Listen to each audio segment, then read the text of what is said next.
Hello there, this is Fiona, host and main GM for What Am I Rolling, a twice-monthly RPG one-shot podcast.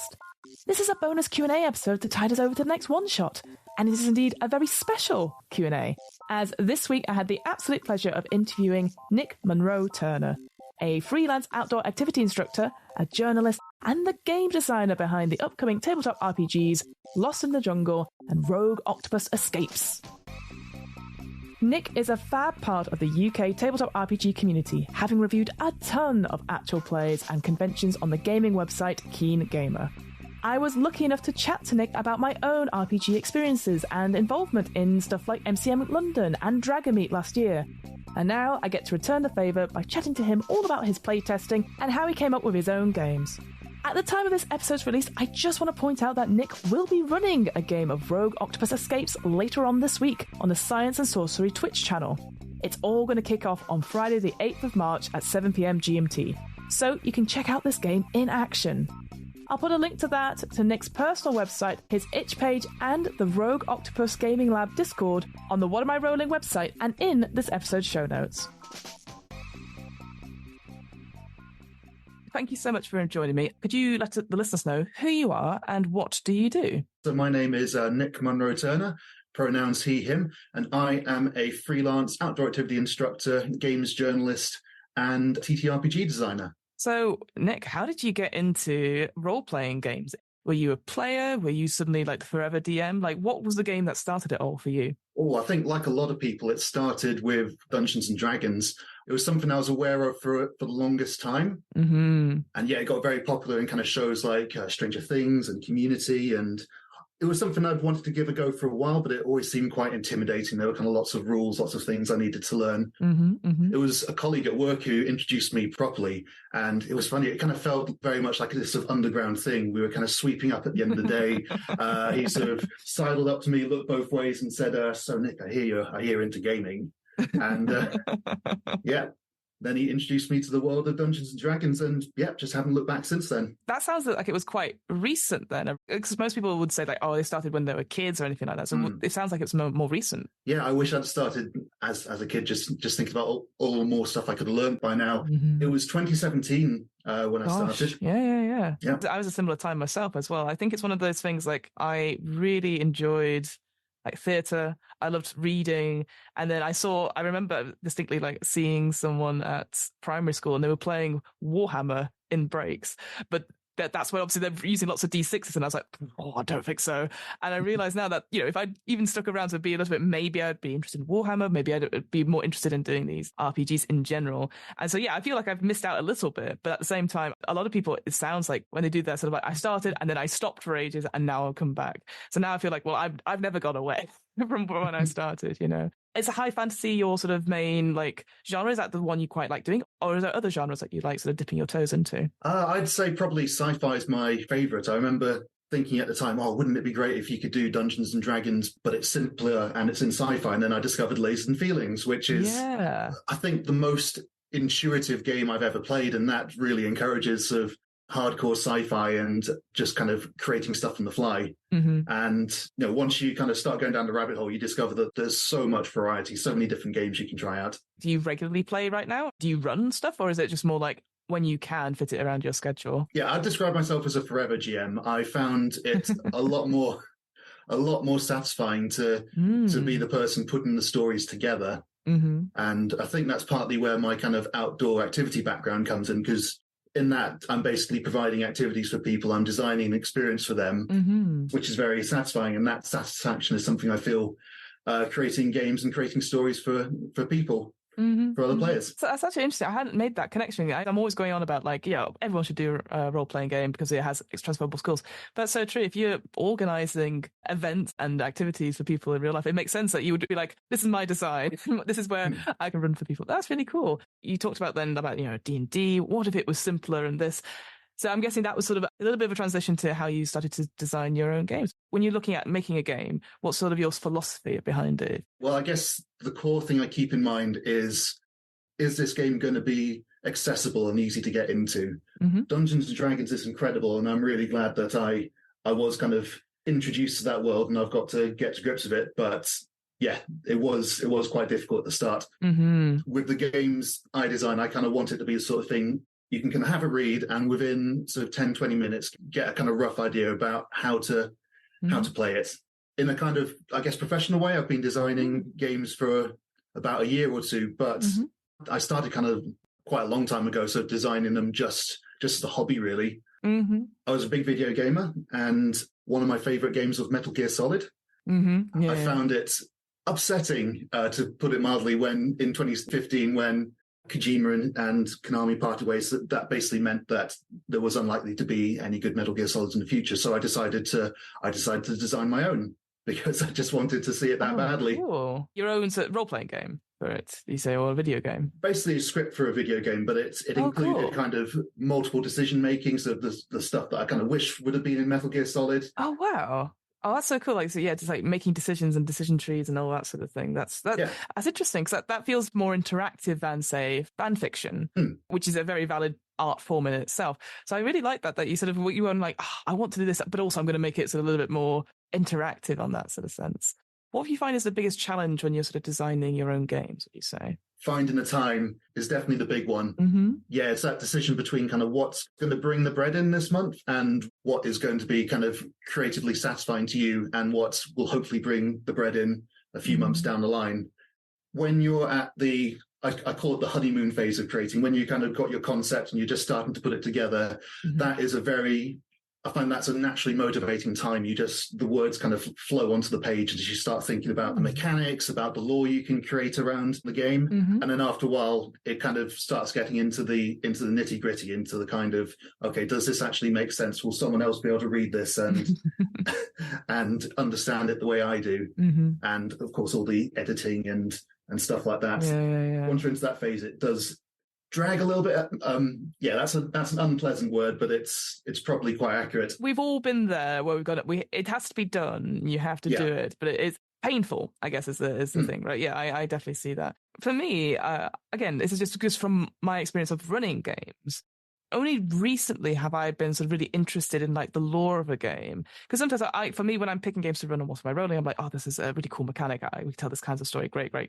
And if there's a setting, I'll read through it and I'm like, oh, that's really interesting. But it won't necessarily grab me. But it sounds like for you, when you're, just because you talked about that Metal Gear Solid and that's sort of how you sort of transition to like writing the stuff and then, coming up with your own games. I'm guessing the lore part of it is equal to, if not more important than coming up with a game mechanic or two. It's a kind of interesting dynamic kind of doing that with games, because especially if it's a game that someone else will be leading, because what I really want is to give them the tools to create their own story kind of around this mythos. So it's about kind of giving them tools to do that, but not making it so prescribed where they just go, okay, I guess this is the story and I have to follow that. Let's talk about some of the games that you've designed. So what was the first one that you designed, or sort of that you got into last year and you've sort of worked solidly on? Right, well, I've got two on the go at the moment. So I started with a game called Lost in the Jungle, which has been an idea that's been rattling around my head for a few years, and kind of, fairly recently gave myself permission to develop that.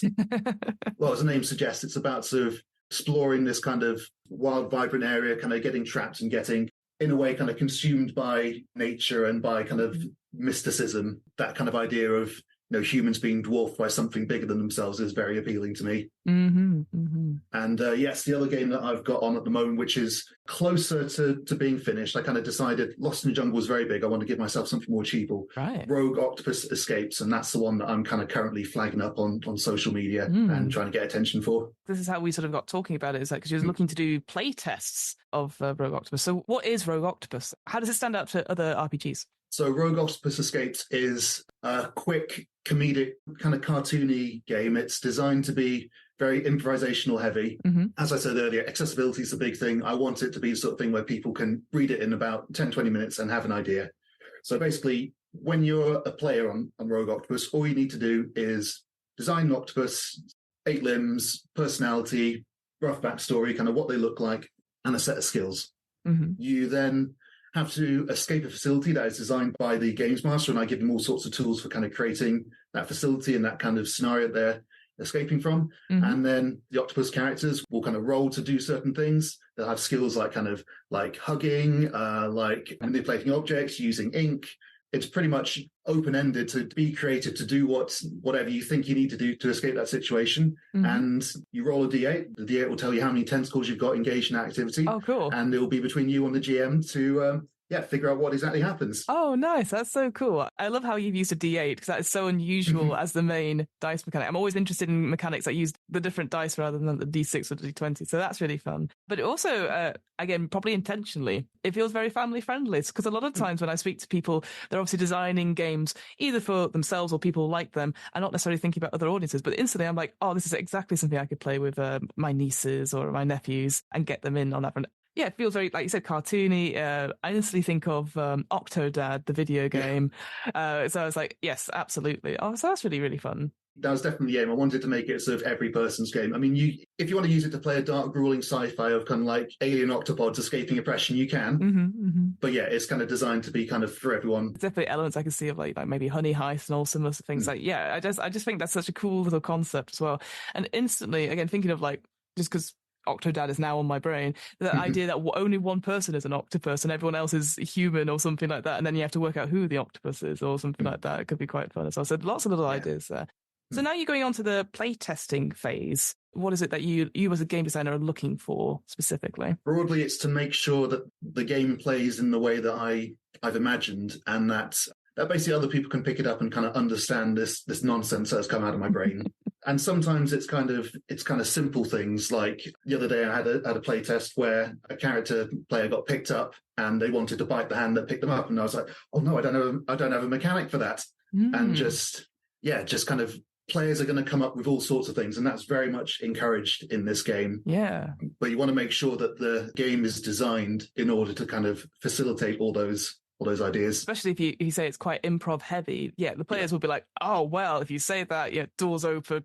Where did the idea for Rogue Octopus Escapes comes from then? Like, was it something similar to like Octodad, or was it just like, I like octopuses, I'm gonna do this? Like, because you were talking before about Lost in the Jungle was something that was wrestling around for a little while, and obviously that's on the back burner just now. But something like this, was it like? I'm just very curious. Where did you get the inspiration from? Oh, let's see. Well, octopuses have always kind of captured my imagination, and I think that was from sort of young age. Sort of, cartoons. Octopuses were always kind of portrayed as sort of fun characters. They could be kind of perilous villains. They can also be sort of fun-loving allies. And yeah, I think as I got older, I kind of looked a bit more into the kind of science of octopuses, and I think they're just fascinating creatures. The level of intelligence that they have, it's a mixture of kind of that level of intelligence, their strong personalities, and the fact that they're just so different from us. It's kind of like if evolution had taken a slightly different turn, would we be living in a world of hyper-intelligent octopuses? I guess it's really nice to see, like, being able to play non-human characters in games. Like, I mean, obviously, with D&D, obviously you can be like, tieflings or tabaxi or anything like that. But I think there's always something interesting about playing animals. Like, we've got like Grant Howard, obviously, like The Witch is Dead. You're playing an animal familiar. Mutual friends of ours, the Backwater Bastards. Their show is two creatures, a bear and a jellyfish, and their adventures. They're not humans.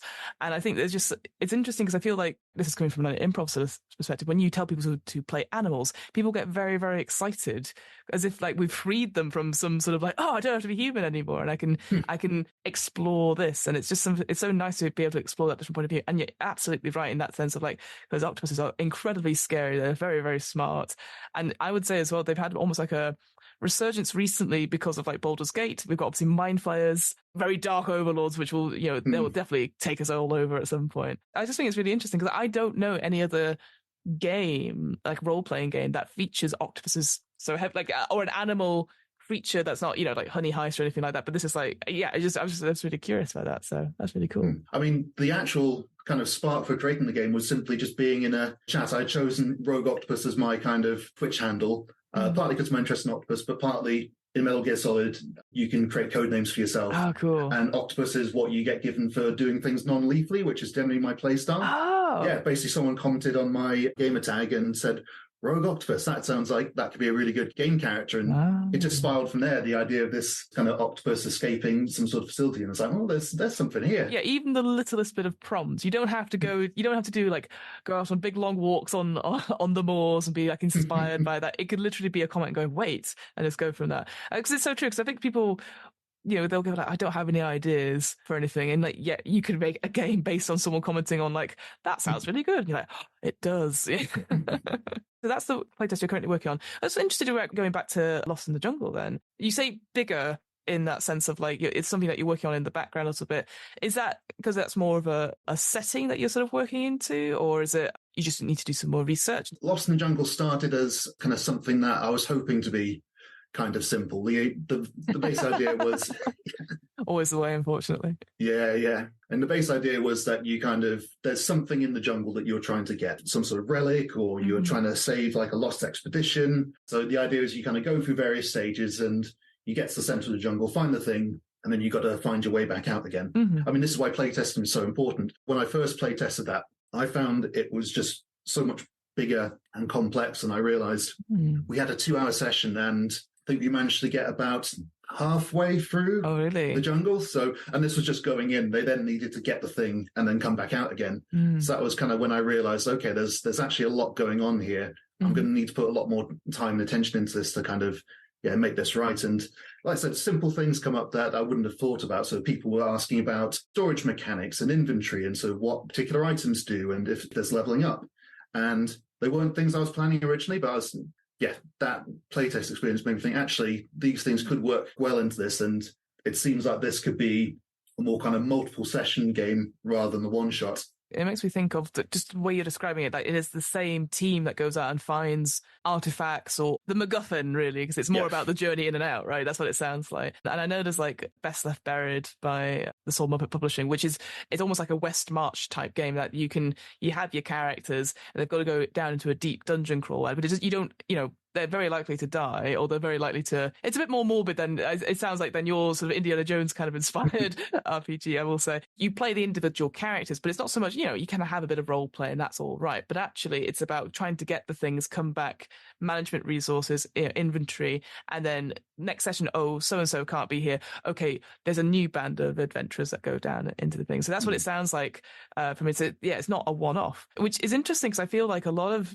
games in the last year or so, either they've been sort of like streamlined to be online performances. So like we've got, like Candela Obscura, which has like gothic sort of Victoriana sort of feel to it, but then they're only doing like limited series and then it's different investigators each time, or going like, here is a one-off evening, rather than having like, here is a whole setting that you could play for years and years and years. So I think being able to tailor a game to cover such audiences, whether it's one shot or whether it's several evenings worth or a long campaign, it's quite a feat actually. And so I appreciate with playtesting those elements to it. You're like, oh, I'd never even thought about inventory. Like I'm someone who goes, you're fine.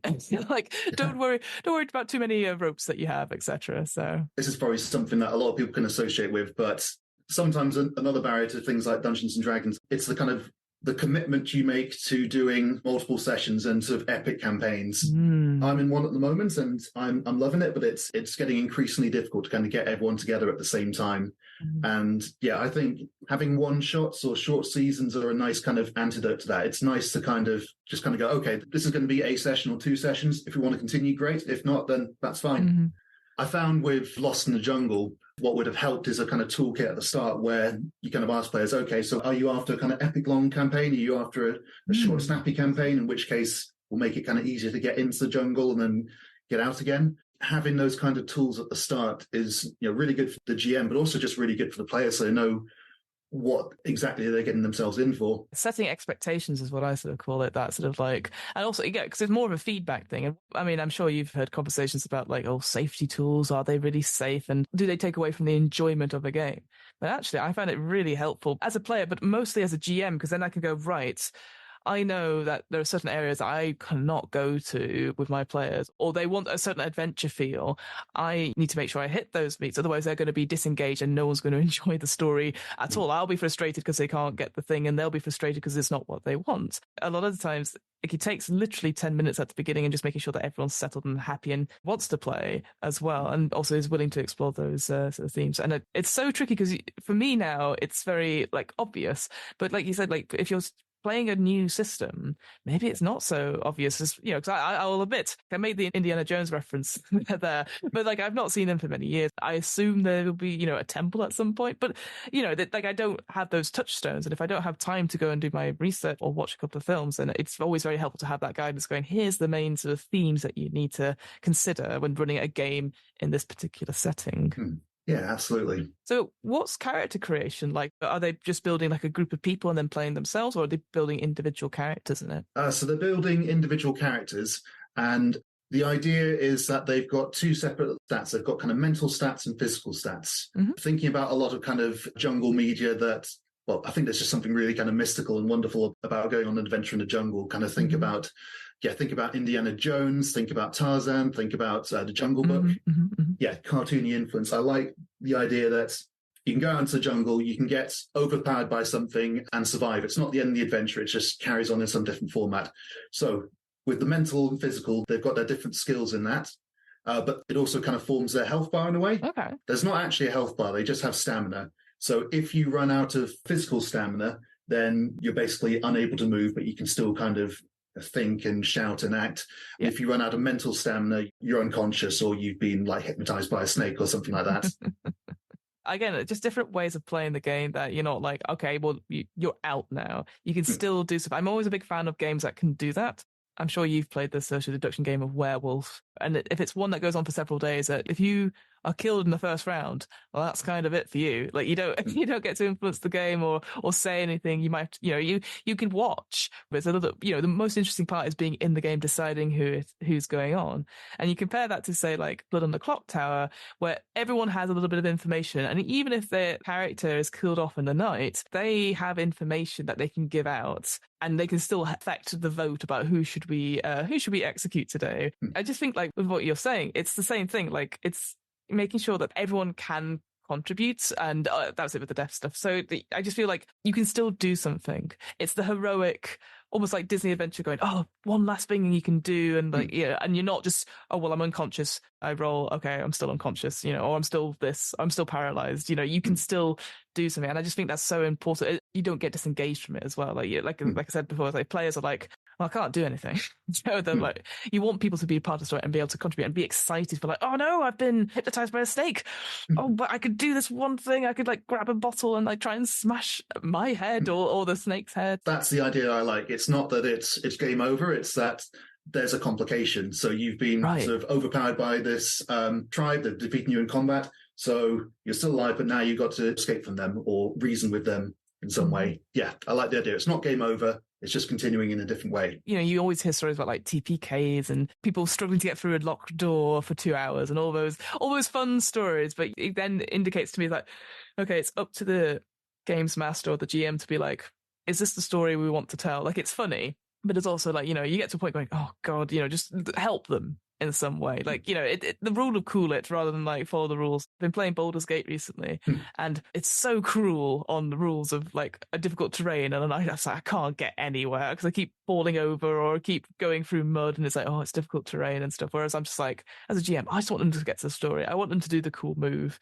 Any system which empowers the players to do cool things and allows the GM to support and be a fan of the players. And so that's a lot of Powered by the Apocalypse games are talking about, like, you should be a fan of the players. And I completely agree. And I'm hoping that the shift from, again, not all people are like this, but, from the previous sort of like, it's numbers, we're crunching, we're hitting things, etc. And then we win, to like a more of a storytelling system where everyone can get involved. And it doesn't matter if you roll badly, the story moves forward in some way. It's still a cool thing to happen. Well, thank you so much, Nick. I really much appreciate you chatting to me about games. And like, I know like it's such an interesting time. Like, you're like in the middle of play testing for one, and you got these all on the go. What's the future hold for you then? I guess once you've done the play testing, what's the next step for Rogue Octopus Escapes? Well, let's see. Well, if I can get myself organized quickly enough, I'd really like to have it out on itch.io soon. At the moment, key kind of considerations I'm looking at is making the kind of rulebook accessible, because I guess another element of playtesting we haven't talked about is GMing, I can run a game of Rogue Octopus Escapes because I know it through and through. Yeah. But someone else needs to be able to pick up the rule book and do that. So that's the current bit that I'm doing, and I'm currently trying to make it as accessible as possible. So basically make everything laid out clearly, making sure there's kind of tables and examples. So yes, if I can do that quickly enough, then I'm hoping to have it out. And then is there any plans, again, this is just me asking you, you obviously you could be like, I have no idea, but is there any plans for like, so itch, obviously that's the best place in terms of like getting it out as a PDF and all that sort of thing, but would you say if there's any plans for like future, like would you go to Kickstarter for like a printed version or run it at conventions? Like what's your thoughts about that? Again, do not worry if you're like, I just am working on getting the book out, Fiona. I'm glad you asked, because I have been thinking about that. I would really like to have printed versions ready in time for, again, this is plans. I don't know if it would, if I'll meet those plans for the Games Expo in Birmingham for May. At the very least, I'd like to have a playtest session there where you can rent time to just basically have your game. And if people like it enough, I'd love to kind of have it out in printed version, do a Kickstarter, kind of get more scenarios, more kind of printed material, more lore. Yeah, that's a dream, really. Yeah, UK Games Expo has a really great playtest zone where, as you rightly said, like you can rent out like a table and stuff and because there's so much foot traffic there, people are always like looking for games, and because they'll come on the game like, oh, we've not booked anything. As we've discussed about almost like the audience for this particular game, I can easily see people of all kinds, like families, teenagers, young people, like, oh yeah, we'll try it out. And it'd be nice to get that feedback from a whole range of audiences, and not necessarily like podcasters. I know because you've been asking for playtests from the actual Play UK thing. Like we'll all be like, oh yeah, great, because we'll be very supportive, but like we might not give you the feedback you might need, like my kid doesn't understand it, or like this, my granny wants to play an octopus, all that sort of the different varieties of stuff. So it's a really good place. Conventions in general for playtesting stuff. So yeah, I highly not recommend that. Like I'm just supporting what you've just said, really, because it's so true. It's so true. I think it's doable. It's flexible, right? That life's going to get in the way. You maybe go, actually, Lost in the Jungle, I've got a brilliant idea, and maybe you need to go focus on that as well. Yeah, definitely. That's the aim. I just need to create the time for it. And the general idea is that kind of once I've figured out Rogue Octopus, I'll feel a lot more prepared to kind of return to Lost in the Jungle and do right by that. Working on two similar but obviously very different projects in both sort of like style, I think it's quite interesting to go, actually leave that on the back burner and then work on something, finish that and go, I've actually learned quite a lot from doing that. How can I apply that to the other project? This is talking from my own experience from my own work. It's like when you've got lots of projects on, it's very hard to be like sort of judge where you are. Perhaps, I mean, I'm sure people are very good at multitasking and I'm just not. But that idea that you finish a project, go, okay, we learned so much. These other projects, let's make sure these mistakes don't happen in those projects. I totally get that focus of it. So it's really good rather than be like, I've got all these ideas and they're all at stage 1, whereas I've got an idea that's at stage 3, but this one's at stage 5, and we'll finish it at stage 7, and then we'll come back to that stage 3 one. Brilliant. Well, thank you so much, Nick. I really appreciate you taking the time to chat to me, and because I feel it's like one of those things, as someone who isn't a game designer, obviously runs a lot of games, I am very aware about how much of the work that gets being put into doing playtesting and certainly of your own designs and stuff. So I just want to say, like, kudos, like best of luck, because I appreciate it. It's like you said, it's a lot of time, and sometimes like having the motivation to do it, you're like, oh, God, as we sort of talked about those challenges. Both ideas sound really, really fun, and I'd definitely be interested in seeing where they go in the future and stuff. So yeah, let us know the itch link once it's all done and stuff like that, and we'll make sure we put it in the show notes and promote it as well, because I certainly want to play it for sure. So my final sort of question is, where can we find your work, Nick? Is there any place on social media that we can follow to keep on your updates on Rogue Octopus and Lost in the Jungle? I am on Twitter, X, whatever you want to call it, as N Munro Turner. So N followed by my last name. And I am also on Instagram and Threads as Tall Hobbit Adventures, and on Blue Sky as Nick Munro Turner. We also have a Discord group, the Rogue Octopus Gaming Lab Discord group, and that is where we do our playtests. And it's open to absolutely everyone. At the moment, we've poached a few people from Actual Play UK and other sites, but it is open to anyone, regardless of gaming experience. Any players, any GMs, you're more than welcome to get involved, have some free games, and let me know what you think of what you're playing. Brilliant. Thank you so much, Nick. It's been an absolute joy to talk to you today, and best of luck. All right, thanks a lot, Fiona. Appreciate it. I'm hoping to do more of these special Q&A bonus episodes in future. including Q&As on the one-shots we've run here at What Am I Rolling. If you have a question or think of an RPG designer you'd like to see interviewed on this podcast, just let us know. Our email address is whatamirollingpodcast@gmail.com. And that's it. Great. See you next time.